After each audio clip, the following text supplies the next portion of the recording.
President William Ruto, who jetted into Uganda for the country's 60th independence anniversary, has called for policies that facilitate the free movement of people, goods and services across the borders of East African community countries, arguing that it's the only way the region will be able to fight poverty among its 300 million people.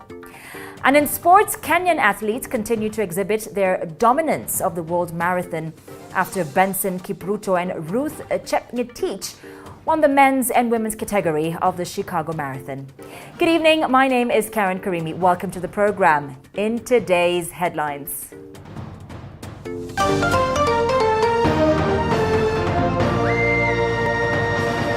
Tonight, death toll in the Meru Nyanyuki Saturday road accident rises to 12 after one person succumbed. We had 9 fatalities.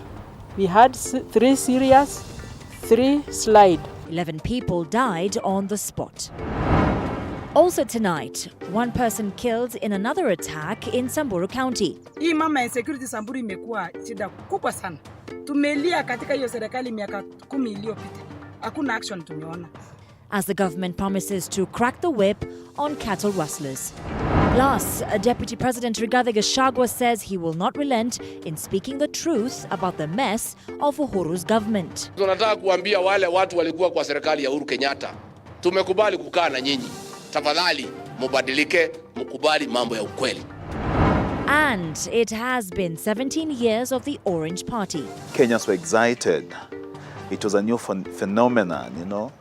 Tonight, we tell you the changing colors of the orange. The orange now, the symbol of the referendum, got a movement, a momentum of its own.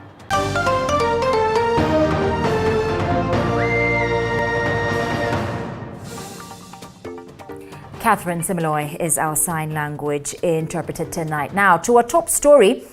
12 people have died in a fatal accident involving one bus and 3 other vehicles on the Subuiga spot along Nyanyuki Meru Highway. Now, according to the Deputy Sub-County Police Commander of Buri West, Laura Katiebi, the accident that occurred on Saturday night at 7 p.m. killed 11 people on the spot. 24 patients seriously injured and admitted at Kirua Mission Hospital. Speaking to journalists, Deputy Sub-County Police Commander Buri West Laura Hatiebi said the driver of the bus lost control and rammed into 3 other vehicles, killing 11 on the spot and injuring 24 others. Driver lost control and hit this motor vehicle, the Menanyi motor vehicle from the rear. It also rammed into another vehicle, that is the KBY 655 ZE 0829 make Mercedes Astro. It pushed the motor vehicles to the fence, the rear fence. Out of the 24 patients who are receiving treatment at Kirua Mission Hospital, 2 have been discharged, with 1 person succumbing to head injuries. The fatalities, we had 11 fatalities yesterday. Today, overnight, we had 1 undergoing treatment by the name Michael Asiemo, died while undergoing treatment, totaling a number of 12 deaths. The area that is commonly known as Subuiga Black Spot has witnessed a series of fatal accidents. Just last month, a head-on collision accident occurred, killing several and injuring many others. Just written letters to make them know that that is a hot spot, and we are encouraging. We have seen so many accidents along that area, that Elephant Corridor, Subuiga area. So we are following up even the letters. It is a black spot. We've lost so many casualties, so many fatalities experienced at that area. The bodies of the 11 who died on the spot were taken to Meru Level 5 Hospital mortuary. Only 5 out of the 12 who died have been identified by their families. Zainab Mohammed, T47.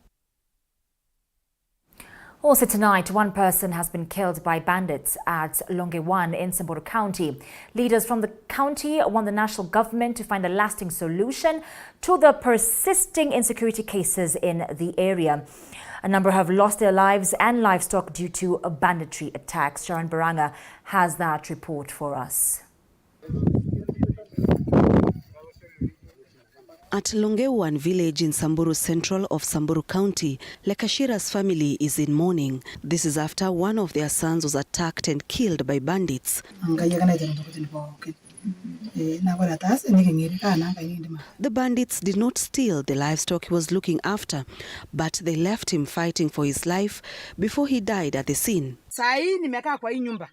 Simu ya huyo kijana ambaye ameuawa. Tumepiga simu, mwanaume amechukua simu, amepatia mama. Mimi mwenyewe nimeongea na hiyo simu, nimemuuliza hiyo simu ni ya nani? Anasema simu ni yangu.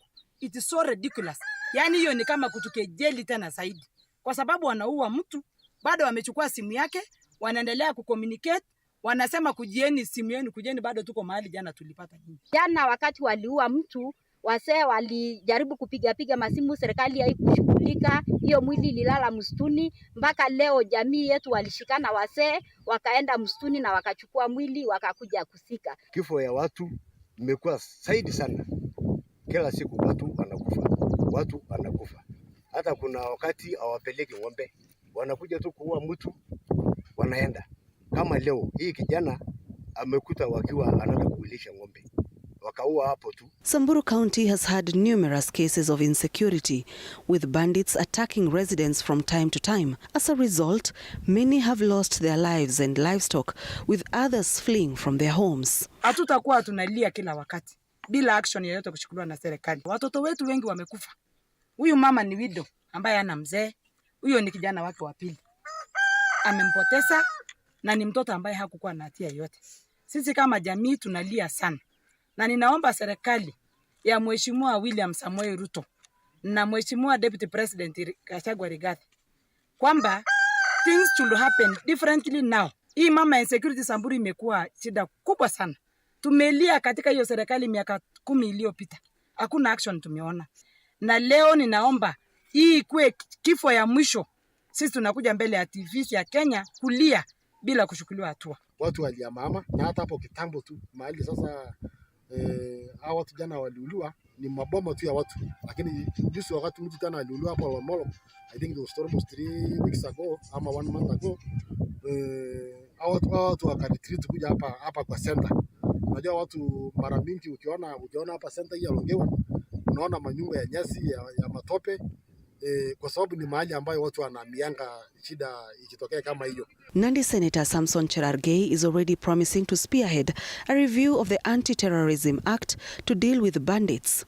We must make hard and painful decision to amend the Terrorism Act to ensure the bandits who continue to kill our people mercilessly along the North Rift in Kerio Valley and any other part of this republic, they must be treated as terrorists and they must be handled, because kama wewe ushaua mtu, umeua baba ya nyumba, umeua mama, umeua watoto, hiyo ni kuangamiza taifa.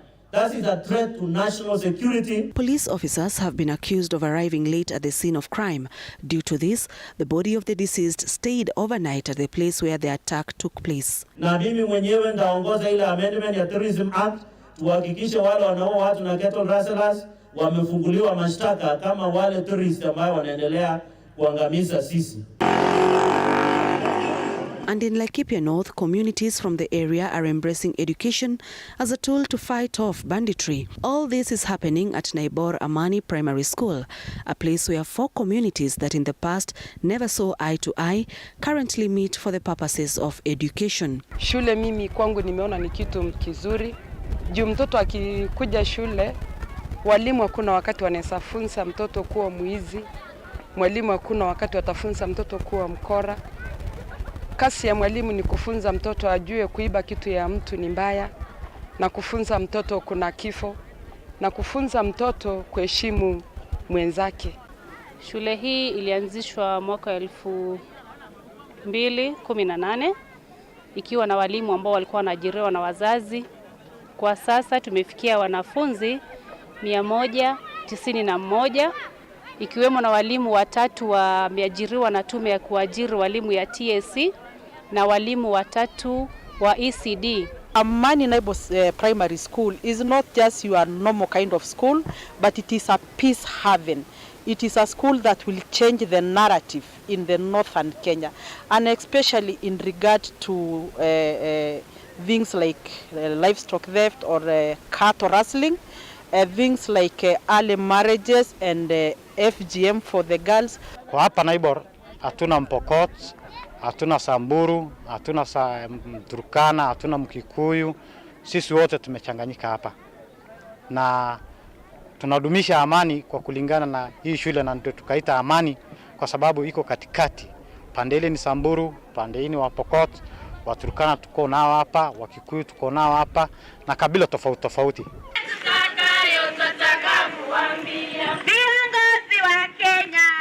Naibor is a Maasai name that translates to space. In 2009, this space was a battleground where over 30 people were massacred in what is known as the Kanampiu massacre. Sharon Baranga, TV 47. The government has committed to work and cooperate with the police to restore peace in Kerio Valley that has for some time suffered insecurity and has seen officers and Kenyans lose their lives.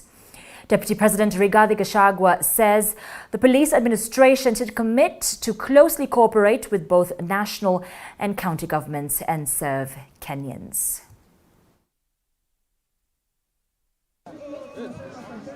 Deputy President Rigathi Gachagua was the guest of honor in a Thanksgiving ceremony held in Uasin Gishu County, leading a section of leaders drawn from the Kenya Kwanza coalition. Rigathi taking to the podium on his commitment to speaking the truth and unearthing the dirt in the former Uhuru Kenyatta-led government. Hii mambo ya ukweli na tunataka kuambia wale watu walikuwa kwa serikali. Okay, we do apologize for that. We'll bring the right story in a few. Now, a Deputy President Rigathi Gachagua has vowed he will continue speaking out the truth despite his words not sitting well with some government officials, especially those who were at the helm of leadership in the previous Uhuru Kenyatta-led government. The Deputy President, speaking in Uasin Gishu, noted that the country needs to hear the truth so as to move ahead, adding there's a lot that transpired during the Jubilee tenure. Muge William has that report. Deputy President Rigathi Gachagua was the guest of honor in a Thanksgiving ceremony held in Uasin Gishu County, leading a section of leaders drawn from the Kenya Kwanza coalition. Rigathi taking to the podium on his commitment to speaking the truth and unearthing the dirt in the former Uhuru Kenyatta-led government. Hii mambo ya ukweli na tunataka kuambia wale watu walikuwa kwa serikali ya Uhuru Kenyatta, tumekubali kukaa na nyinyi. Tafadhali mubadilike, mkubali mambo ya ukweli. Sisi tutaambia Wakenya ukweli. The Deputy President further adding that there was much being done by senior officials in the former government and which Kenyans deserve to know, especially on the issues that contributed to the decline of the country's economy. Sasa hii wafanyikazi ya serikali wanajaribu kutishana na sisi. Sisi tukisema shirika limeanguka na kila mtu anajua limeanguka na tunatoa sababu. Wewe unasema hiyo sababu si ya ukweli na wewe ndio chairman. Si utuambie imeanguka kwa nini? In fact, those who are purveying falsehoods about ethnicity, fear about the unknown, have now retreated to shame. Na watabaki na hiyo aibu mpaka Yesu arudi. Leaders accompanying Rigathi hailed the Deputy President for his courage to speak out the truth, as it is encouraging him to continue doing so. Na tunawasomea kwa sababu wengine wapo na hangover kidogo, lakini utawasomea naona wengine saa zingine wanakujibu kwa magazeti na social media. Nafikiri tu wanahitaji induction ya serikali ndio wajue vile serikali ina operate. Uchumi ni mbaya sababu iliporwa, na wenye walipora tunawajua. Hata wa Kenya ambao wanatarajia sisi wenye tumeteua kwa mawaziri kuja ofisi wako na waziwazi tayari, wanasema Murkomen akifika hapa, sijui nani akifika hapa tutafanyiwa nini. Sisi tumemsamea rais aliondoka, Mwenyezi Mungu ampatie maisha marefu, lakini wale waizi wa ukweli, wale waliiba pesa ya KEMSA, wale waliiba pesa ya COVID, mnawajua kina nani? Before the end of the service, Rigathi Gachagua thanked residents of Uasin Gishu for voting in the William Ruto-led government into office. Hata hii maneno yote ya kusimamisha maendeleo hapa, Arol na Kimorel ilikuwa ni siasa. Ationekane William Ruto hasaidii watu ya nyumbani ndio mchukie yeye. Mukasema hata ikisimamishwa tungali tunampenda na tutasimama na yeye. Asanteni. Sisi tukiwa huko South Rift tulisimama imara kuhakikisha ya kwamba tumechagua serikali yetu ya Kenya Kwanza kutoka juu mpaka mwisho. Through these elections, the nation called Kenya manifested that it is a united nation. The Thanksgiving service was organized by the AIC Church Eldoret. Back to our previous report, and the government has committed to work and cooperate with the police to restore peace in Kerio Valley that has for some time suffered insecurity and has seen officers and Kenyans lose their lives. Now, Deputy President Rigathi Gachagua says the police administration should commit to closely cooperate with both national and county governments and serve Kenyans.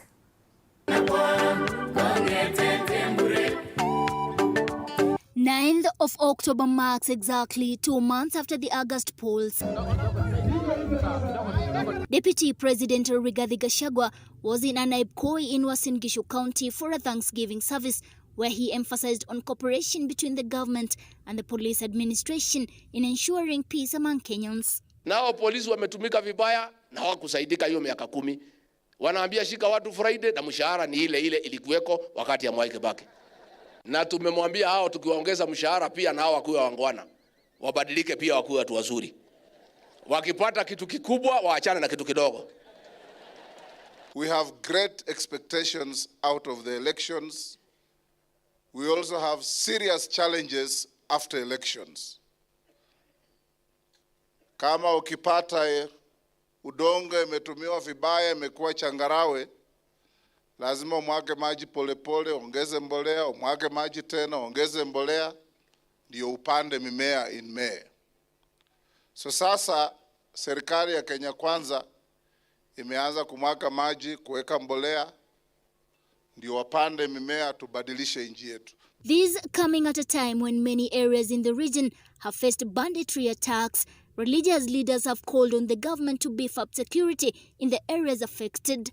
Your Excellency, mimi nilizika watu 120 in 8 months towards the nomination due to insecurity in the Kerio Valley.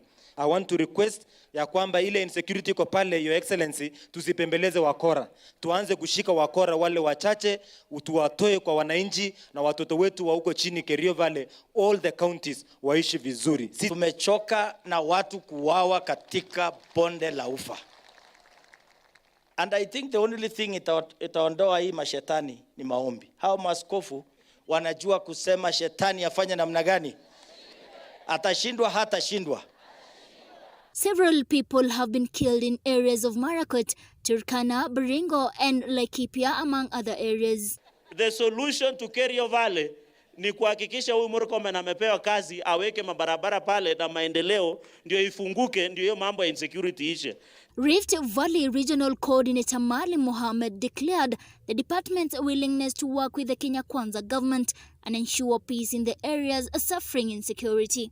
Hivi majuzi vile umetuelekeza, Your Excellency, nimekupatia roadmap yale nimefanya, yale tunastahili kufanya, na najua saa wewe na Mheshimiwa Rais mtaniunga mkono pamoja na wenzangu na tutakeleza kuhakikisha kuwa usalama umedumu. Chichi Josephine, TV 47. Away from that, President William Ruto has said the East African community will only achieve its potential if it eliminates restrictions at the borders inhibiting free trade and movement of citizens. Now, speaking in Uganda, where he attended Uganda's 60th Independence Day, Ruto further urged EAC to lead the way towards the realization of the African Continental Free Trade Area.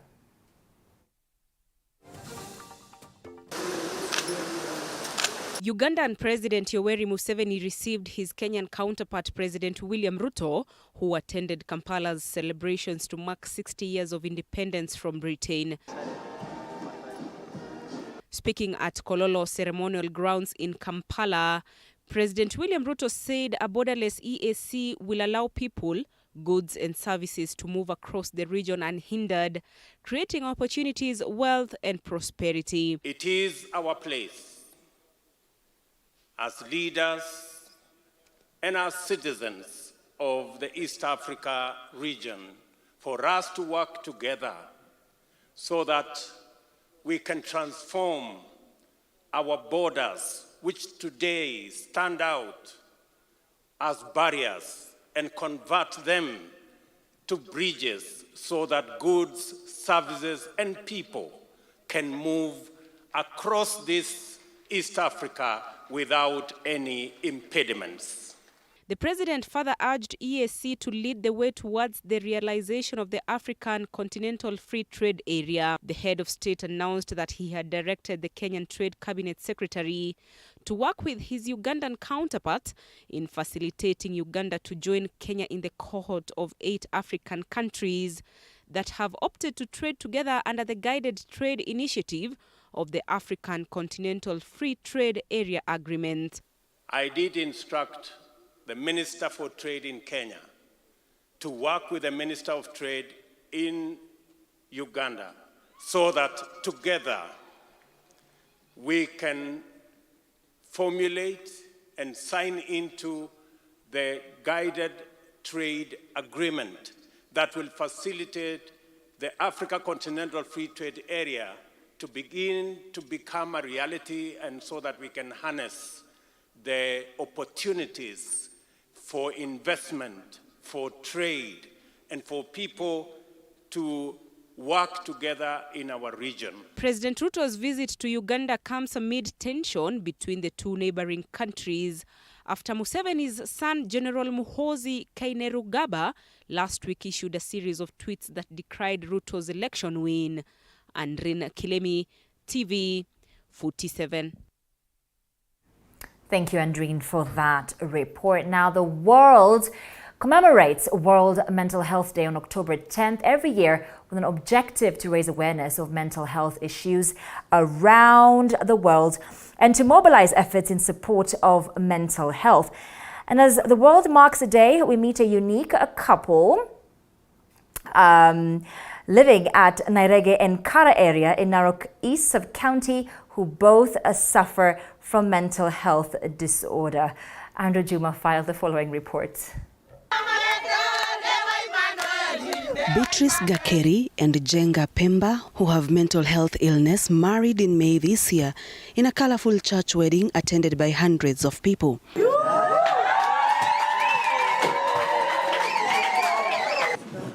The family of the two narrates how the couple has been able to surprise many by embracing marriage even when others did not expect.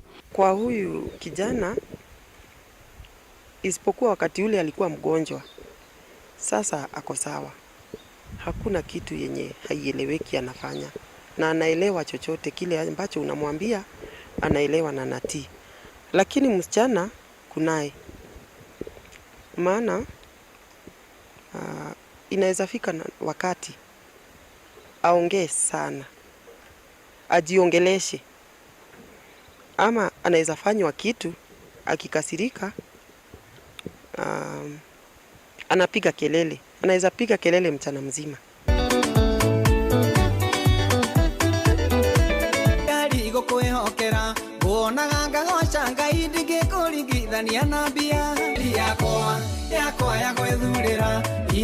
The father of the groom, Francis Njenga, explained that when his son approached 30 years, he became uncontrollable because he had a strong desire to get married and pushed the family to look for a wife for him. Sasa kwenda kuambia msichana, nataka wewe uolewe na kijana yangu. Wengine wako wanataka. Wanasema Jenga, mimi siwezi kuolewa na nani? Siwezi kuolewa na Jenga. Kwa nini? Kwa hiyo walikuwa naona sio 100%. Sasa nikachukua jukumu, Mungu akakuja. Huyu Rakeli akakuja hapa kwa changazi yake. Sasa ile alikuja akasema nataka bwana atafanyia kazi. Bwana akunywi pombe. Kijana muokofu. Sasa ile alikuja tukandamana. This made them visit the mental health clinic at the Narok County Referral Hospital, where he underwent counseling for a month before he became stable.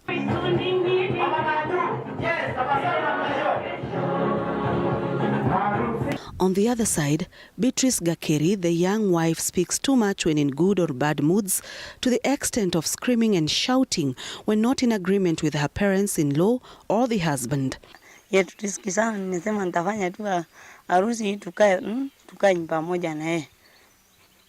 The medic in charge of mental health clinic at the Narok County Referral Hospital, Ivy Wamboi, says mental health is the wellness of someone mentally, but not necessarily the absence of illness. So we also have such diseases. You'll get someone maybe has been exposed to an accident. You get very, very severe head injuries resulting in degeneration of the neurons, and you get some illness.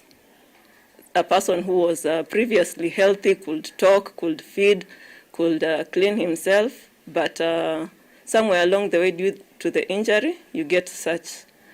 We have substance and alcohol use. It's however clear that the couple could not be in a position to raise a child, but it is advisable for the parents or close relatives to help bring up their children who will slowly accept the condition of their parents and support them in future.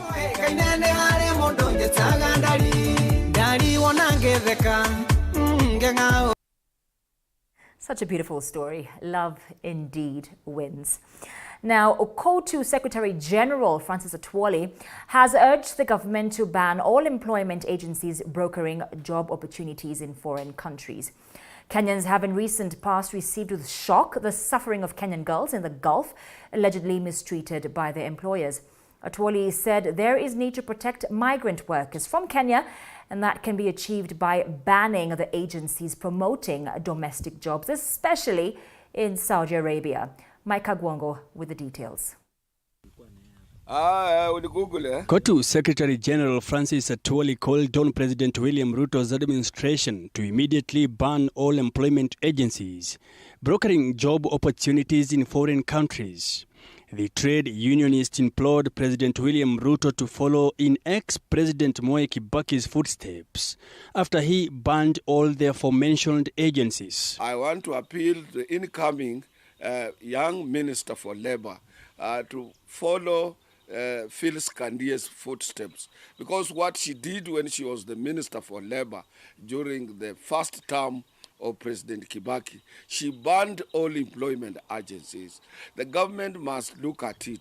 We must go the Philippine way, where their agreement with Saudi, with Qatar, with those countries in the Gulf, is government to government on employment. Atwoli's remarks comes after he received a video of a Kenyan woman allegedly breastfeeding a dog in Saudi Arabia. The viral video captured the horrific situation that faces many Kenyans who are currently working in the Gulf countries. A section of workers have managed to share their grievances and subsequently were rescued, such as a 24-year-old student Diana Chepkemoi's case.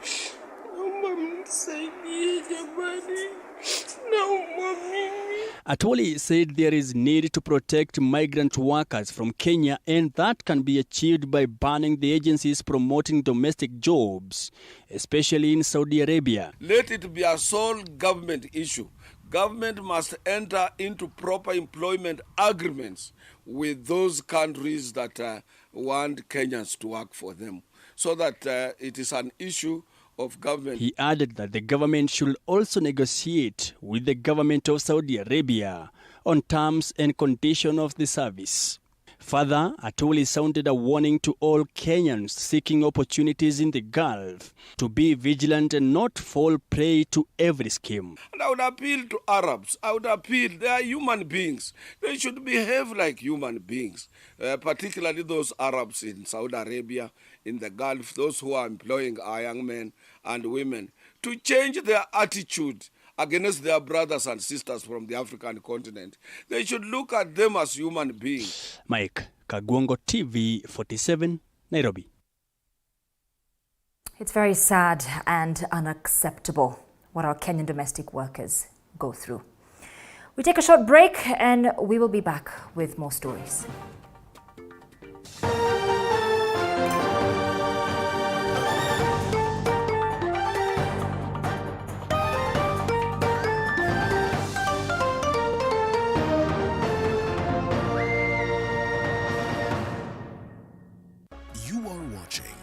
TV47, the home of untold stories.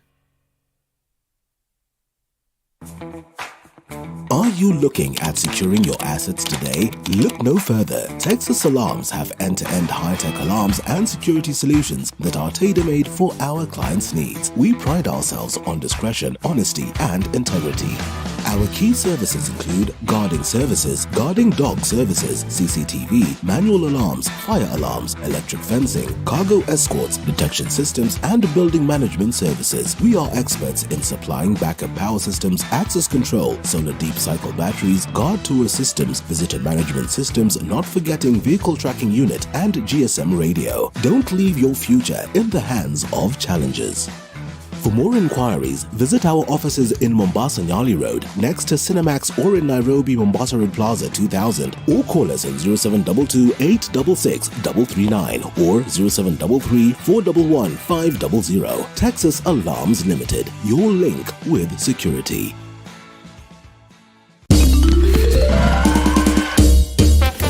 Sona moja imetengenezwa kwa njia spesheli ili kupambana na maumivu kwa haraka. Sona moja ina aspirin kama kiungo. Sona moja, kitulizo kamili. Maumivu yakizidi, pata ushauri wa daktari. Usiyakubalie maumivu ya misuli kukatiza ratiba yako. Kaluma Pain Balm ni dawa ya kusugua iliyotengenezwa kutoka kwa miche maalum ili kutuliza maumivu ya misuli. Kaluma Pain Balm. Shhh. Maumivu yakizidi, pata ushauri wa daktari.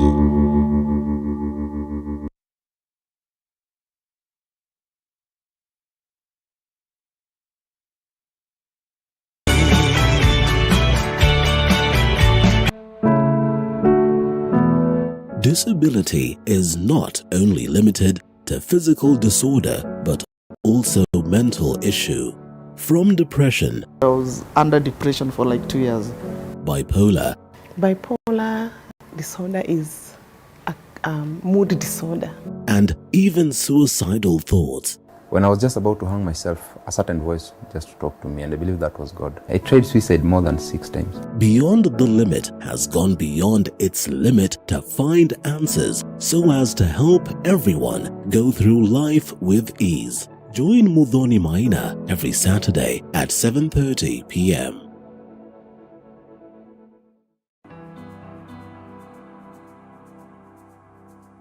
Starting this September at 8:30 p.m. on Tuesday, The Realtor brings it all to perspective.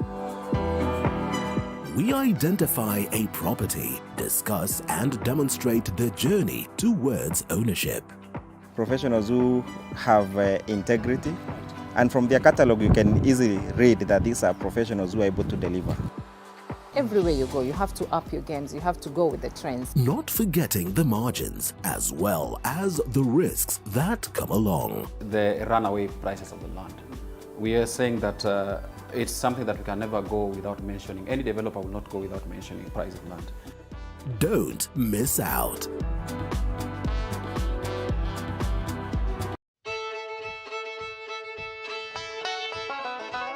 Do you want the latest news on farming? We've got the WikiLeaks for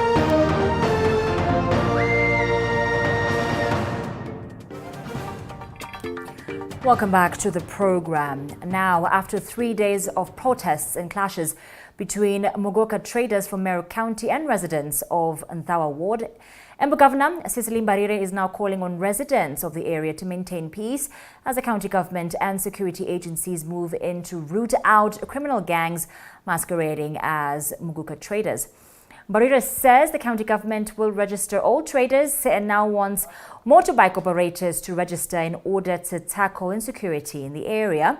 She addressed a charged crowd outside Siakago police station after a meeting with top security officials in the county. Chaos erupted after residents set ablaze Muguka stalls belonging to traders from Meru County, who they accused of hosting criminals and thieves.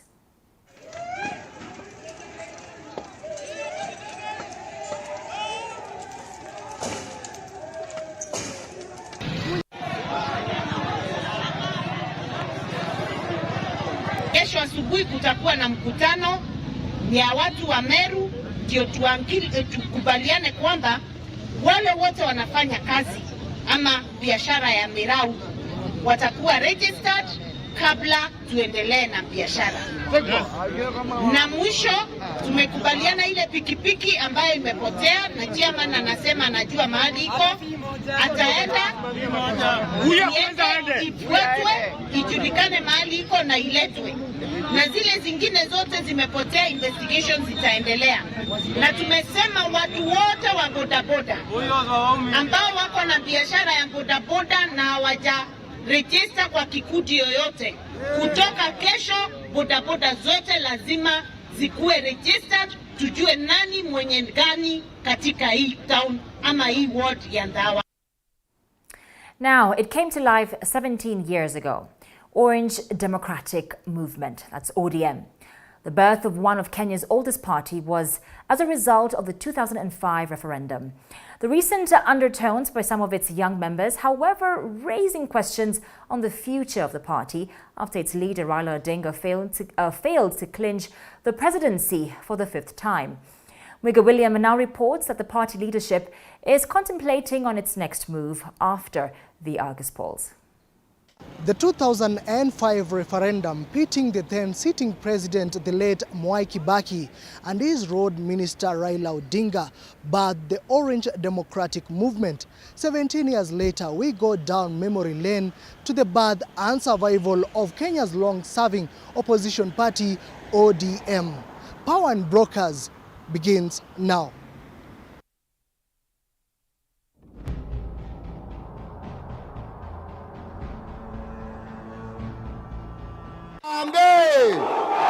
The Orange Democratic Movement journey dates back to 2005.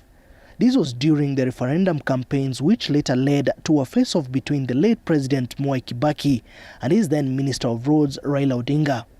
The political difference between the two led to the formation of ODM Kenya. The then proposed draft constitution, popularly known as the Kilifi draft, had the support of President Kibaki, but his minister Raila Odinga was against it. Kibaki used the banana symbol for the yes camp, while Raila Odinga and his team used an orange symbol for the no camp. It began simply when Kibaki went back against his word in terms of the new constitution. He had said in 100 days, which will be within January, February of 2003, Kibaki has promised us a new constitution. He went against it. He was then pushed and pushed and pushed.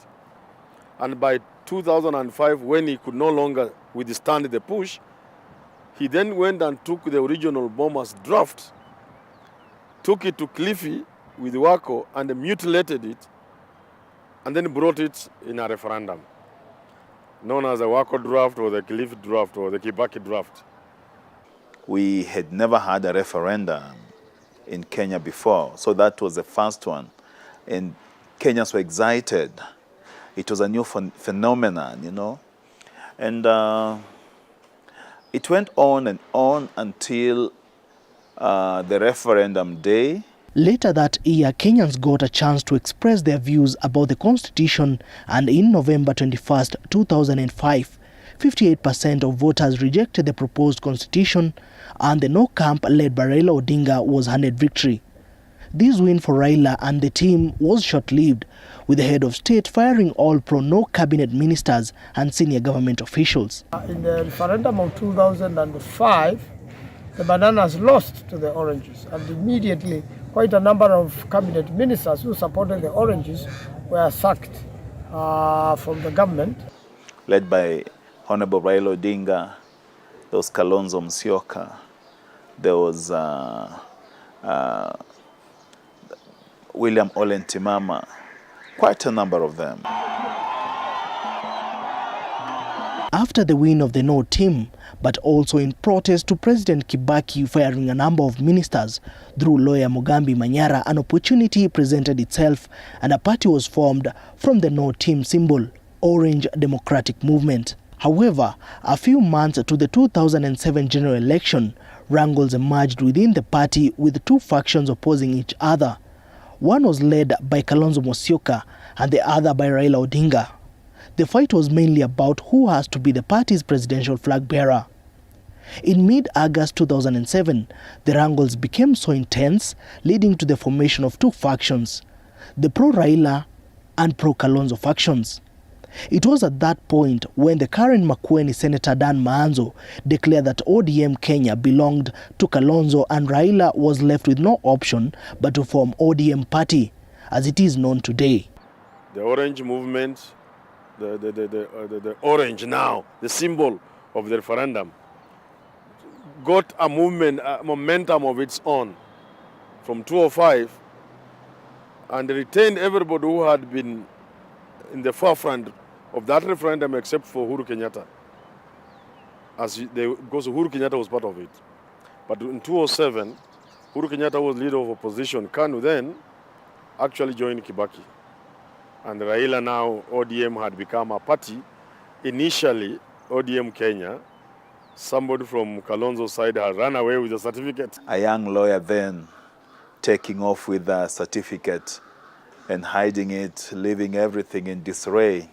Now he's a senator of Makueni, my very good friend, Senator Dan Maanzo. I was advised as an advocate to register and also as a chairman, ODM Kenya, because ODM had already been reserved by unknown people then. And therefore went to the Registrar of Societies and got ODM Kenya registered, which later on changed its name to Wiper, because you see ODM and ODM Kenya shared colors and they shared a lot of commonalities towards 2007. It is in its first time to participate in a general election as a party that ODM engaged in its first coalition, where Raila Odinga, William Ruto, Musalia Mudavadi, Najib Balala and the late Joe Nyaga formed the famously known Pentagon, leaving out Kalonzo Musyoka. In the 2007 general election, ODM presented its first presidential candidate after Raila Odinga won the nomination, with Mudavadi as his running mate. Raila and Kalonzo took on Kibaki in a hotly contested election whose final results plunged the country into chaos. And in 2007, during the campaign, it was a repeat of the 1992 campaign, where it was vibrancy, ideology, ideas, and policy against the status quo. So 2007, I remember so well how the ODM performed. And after the election, although we had post-election violence, disputed election, presidential election, where, it's quite unbelievable that somebody who is leading by 1.5 million votes can lose just in a span of 2 hours. He's overtaken and he loses the election. In 2008, ODM held its first election following the enactment of the Political Parties Act that saw Raila picked as its party leader. Soon after, the Pentagon will fall out with some of the leaders defecting from the party led by now President of the Republic, William Ruto, followed by Musalia Mudavadi, who was recently appointed as Prime Cabinet Secretary to the Ruto-led government. The ODM that we saw on TV is not the ODM that we discovered internally. I mean, because on TV, ODM would be talking about internal democracy, democratic processes, participation of the people, these things that they're angling about. They're always constantly in the streets protesting on one day or the other. So we really, for someone who believes in civic and political rights, I thought ODM then was a very good political party. So then ODM was like that. In 2013, many of the people with Raila had left him. Talk of Balala, talk of Ngilu, people in the Pentagon, talk of Mudavadi was running on his own. After the KANU party, one will not fail to give credit to ODM being the longest surviving party in Kenya, maintaining its consistency over the years of existence. Forming coalitions and political pacts is one of the ways that the Orange Party has survived. I would say ODM has stood the test of time. It has participated in 4 general elections, 2007, 2013, 2017, and now 2022. These are major general elections. And I would say the party, any party that participates in as many elections as ODM has done is a political party that deserves accolade. Raila has never been interested in becoming president. Because if he was interested in becoming president, there's how to become president. You know, you have to put in the extra work. You have to put in the mechanics of becoming president. I think he's happy to lose, I think, and regenerate himself. Because, pardon me, if Raila became president in 2007, if he won 2 terms, 2002 and 2007, where would he have been now? It would have been obsolete, isn't it? So now he has found a way of regenerating himself by losing elections. So maybe in 2027, he might actually just go for it 20 years later. After the 2007 elections in 2012, the Raila-led party came up with a strategy of uniting with other parties to form a coalition.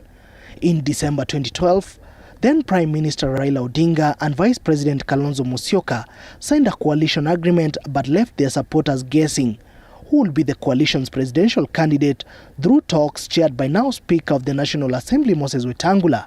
Together with other 11 political outfits, the Coalition for Reforms and Democracy CORD was formed. In a heated back and forth boardroom discussions, finally, the coalition settled for Raila as the flag bearer, with the team losing the election to Uhuru Kenyatta and William Ruto, who had joined hands. And later on, after 2013, when President Kibaki was exiting, the Oranges came back together, and the Honorable Raila Odinga and Honorable Kalonzo Musyoka vied for the presidency and the deputy presidency together in 2013. Uhuru and Ruto could not support Kalonzo for presidency. So what option did he have? The only next thing was to team up with Raila. In 2017, these guys were still together. Kalonzo wouldn't win alone, so he had to team up with Raila. Another defining moment for Orange Democratic Party was in the 2017 general election. Again, as a party, despite having a rich support base, didn't go to election alone. ODM joined hands with other parties, forming the National Super Alliance.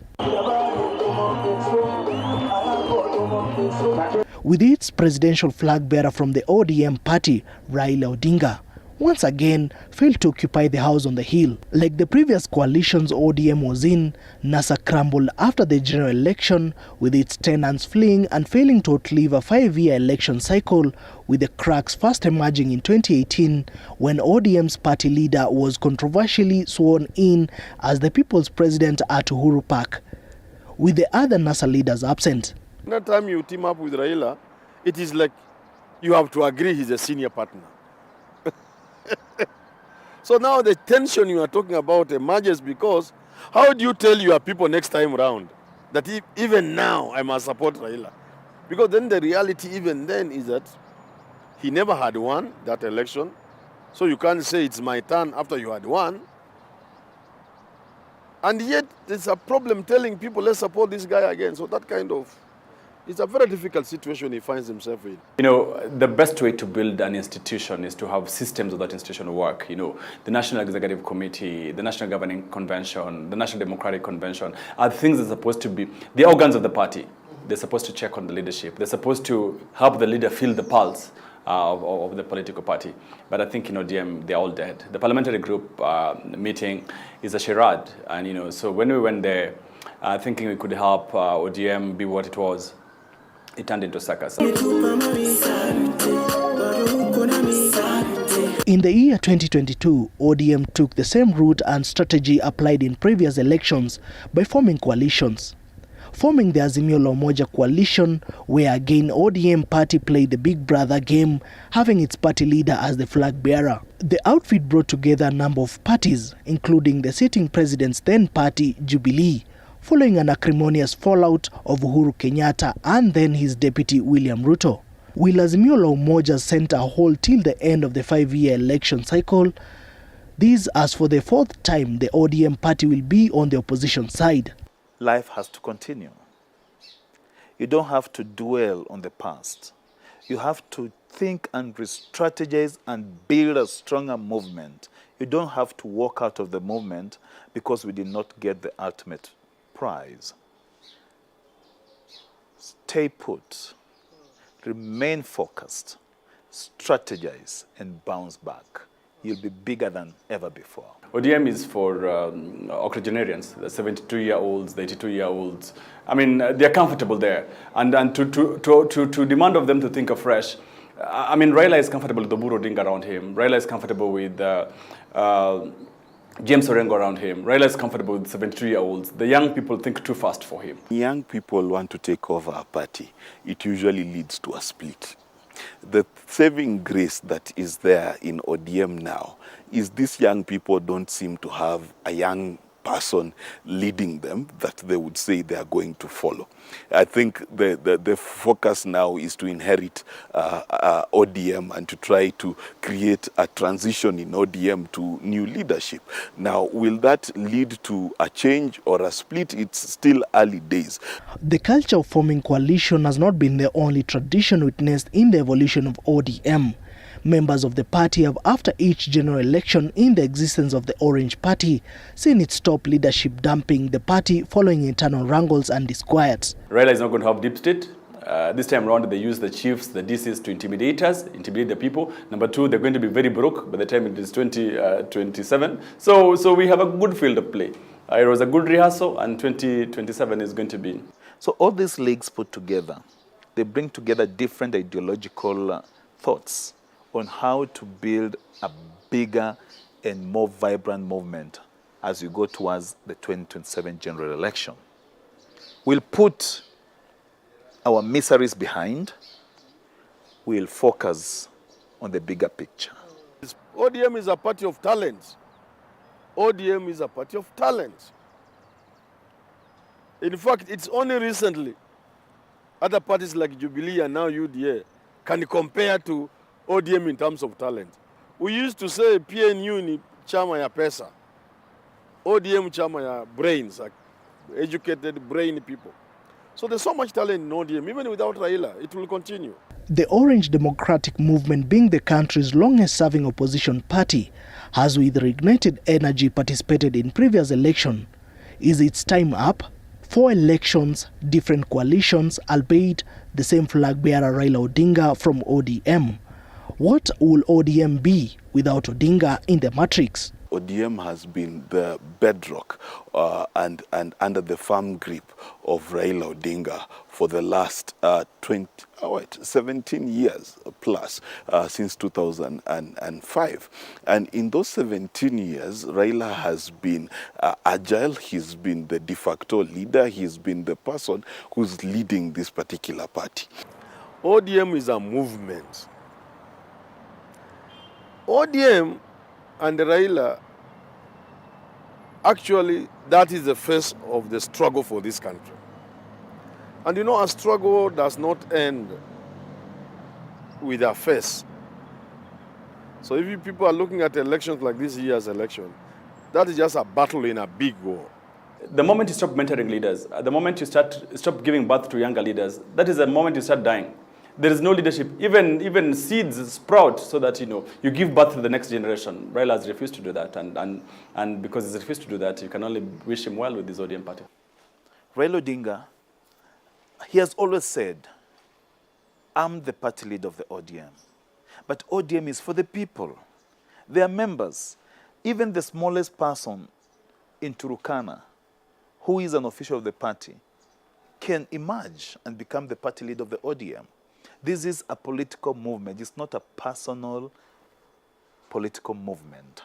The Orange Democratic Movement has had its party leader as a presidential flag bearer in 4 general elections. Will this be the same case come 2027? Only time will tell. Mwege William, TV 47, Power and Brokers.